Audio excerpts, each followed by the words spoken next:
तरह से मुद्दे को डाइवर्ट किया जा रहा है और 71% सांसदों को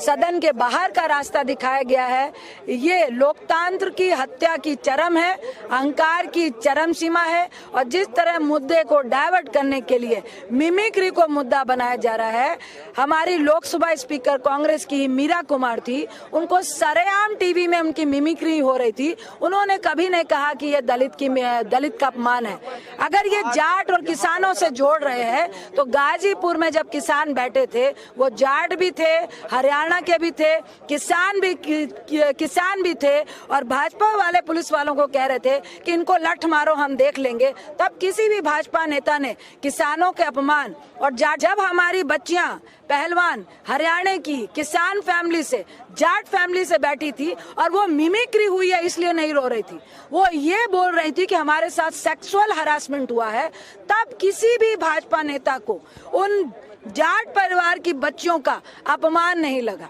उनके लिए शर्मिंदा नहीं हुए। आज जिस तरह की छोटी राजनीति हो रही है, ये पूरा देश शर्मसार हो रहा है और ये लोकतंत्र की बड़ी बात नहीं होगी कि कल भाजपा वाले ये सर्कुलर भी दे दे कि जितने भी सस्पेंड सांसद है वो सदन के भीतर क्या इस गेट्स के अंदर भी नहीं जा सकते। और कल ये भी सर्कुलर आ सकता है कि भाजपा वाले अब बिना विपक्ष के ही सरकार चलाना चाहते हैं। अंदर जबरदस्ती लोकतंत्र की हत्या करके हम लोगों को कार्रवाई में भाग नहीं लेने देने के लिए, जिससे हम महंगाई, बेरोजगारी, भ्रष्टाचार,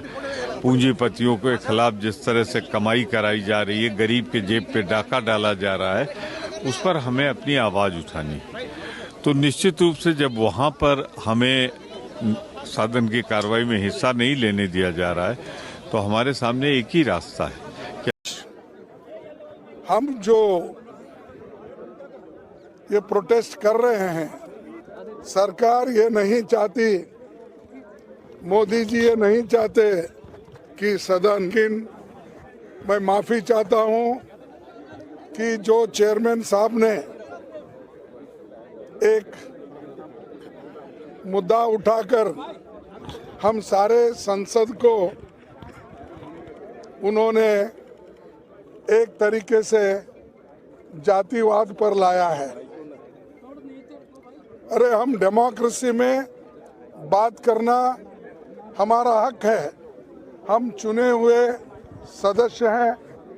और लोगों के भावना को पार्लियामेंट में बताना पार्लियामेंट मेंबर्स का कर्तव्य होता है, वो हम कर रहे थे। लेकिन यहाँ पर जो घटना घटी लोकसभा में, वही मुद्दे पर लोकसभा और राज्यसभा में हम ये उठाना चाहते थे कि क्या सिक्योरिटी ब्रीच कैसा हुआ,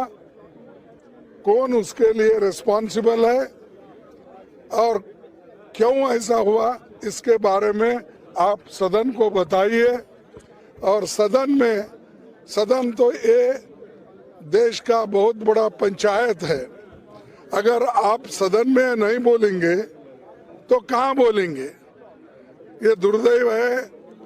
कि शाह साहब भी वहां पर नहीं आए हाउस में और प्रधानमंत्री नहीं आए, क्या हुआ इसके बारे में उन्होंने नहीं बताया। तो